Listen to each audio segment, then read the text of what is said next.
ललाट पट्टे लिखिता विधाता षष्ठी दिने या अक्षर मालिका च ताम जन्मपत्रिम प्रकटिम विधते दीपो यथा वस्तु घनांधकारे। अर्थात जन्म के छठे दिन ही विधाता द्वारा सृष्टि में जीवन में घटित होने वाली घटनाएं अंकित कर दी जाती हैं। यह मानना है एस्ट्रोलॉजी का।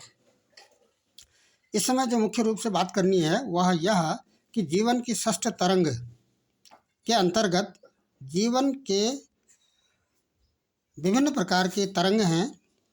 इनमें से जो इस समय क्रम चल रहा है वह षष्ठ तरंग के बारे में। जीवन के षष्ठ तरंग में जीविकोपार्जन के लिए धन आगमन कैसे होगा, इस पर बात करनी है। मनुष्य को या जातक को जातक के जीवन में धन का आगमन कैसे होगा।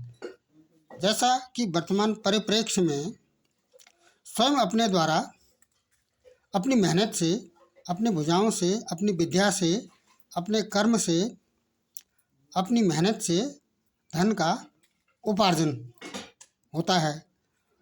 और दूसरा, वर्तमान परिप्रेक्ष्य में पुत्र आदि से भी धन का उपार्जन होता है, स्त्री से भी धन का उपार्जन होता है।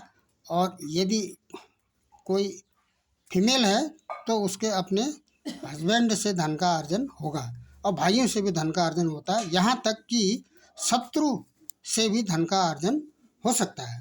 अब ये कैसे होगा, इसके लिए समय की उपलब्धता के आधार पर केवल 3 बिंदुओं को विस्तारित किया जा रहा है। नंबर 1 लग्न, नंबर 2 लग्नेश, और नंबर 3 11वां भाग।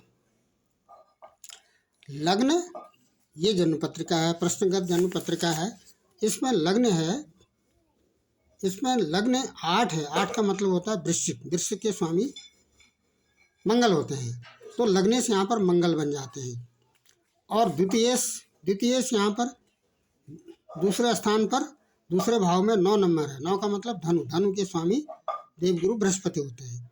और 11th एकादशेश बनते हैं यहाँ पर बुध। क्यों? क्योंकि 6 नंबर की राशि कन्या राशि है। मिथुन और कन्या राशि के स्वामी बुध बनते हैं। तो ये तीनों कौन? लग्नेश और द्वितीयेश तथा एकादशेश, ये केंद्र त्रिकोण में होने चाहिए। क्या है? इस जन्म पत्रिका में ये द्वितीयेश गुरु केंद्र में है, और लग्नेश जो मंगल हैं वह त्रिकोण में है, और एकादशेश भी केंद्र में है। जैसा कि 1, 4, 7, 10 ये केंद्र के भाव हैं, और 1, 5 और 9 ये त्रिकोण है। तो यह स्थिति इसमें बनती है। अर्थात क्या इसका निष्कर्ष निकलता है? इस जातक को अपनी बुद्धि से, अपनी विद्या से, अपनी मेहनत से, अपने कर्म से, अपने ज्ञान से ही धन का अर्जन इसको होगा। इसके जीवन में धन का अर्जन इसके स्वयं की मेहनत से होगा। एक तर्क ये बनता है। दूसरा तर्क बनता है, लग्नेश का नवांश अधिपति द्वितीय से संबंध रखता हो और केंद्र त्रिकोण में हो। क्या मतलब हुआ इसका? इसका आशय ये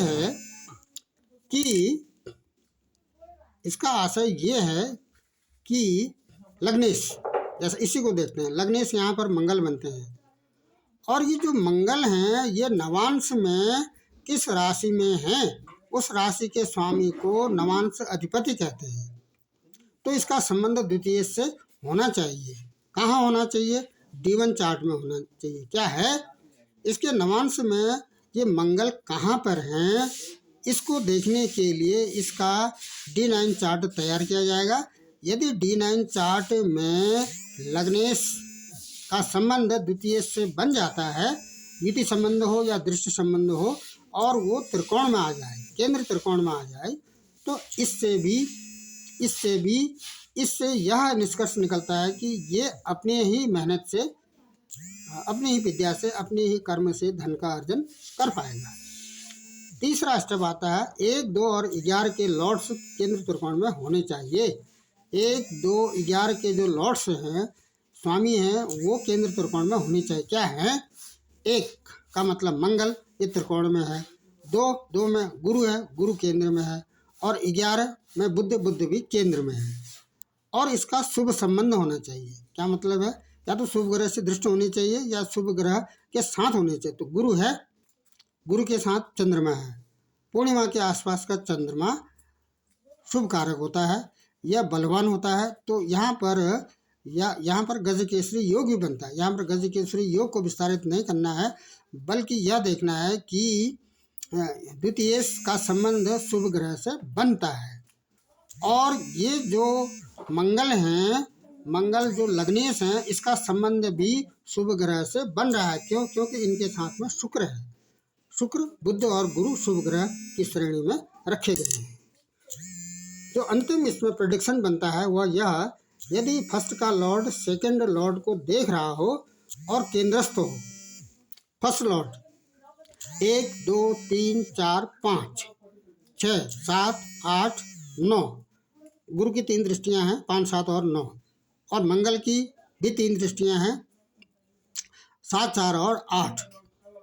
और यहाँ पर शनि से मतलब नहीं है, क्योंकि ये जो यहाँ पर ग्रह आए हैं वो मंगल, गुरु और बुध ही आए हैं। तो ये केंद्रवर्ती होनी चाहिए। क्या मतलब हुआ इसका? एक ग्रह फर्स्ट का लॉर्ड दूसरे के लॉर्ड से केंद्रवर्ती होना चाहिए। केंद्रवर्ती माने 1 में हो, 4 में हो, 7 में हो या 10 में हो। ये स्थिति यहाँ पर बनती है।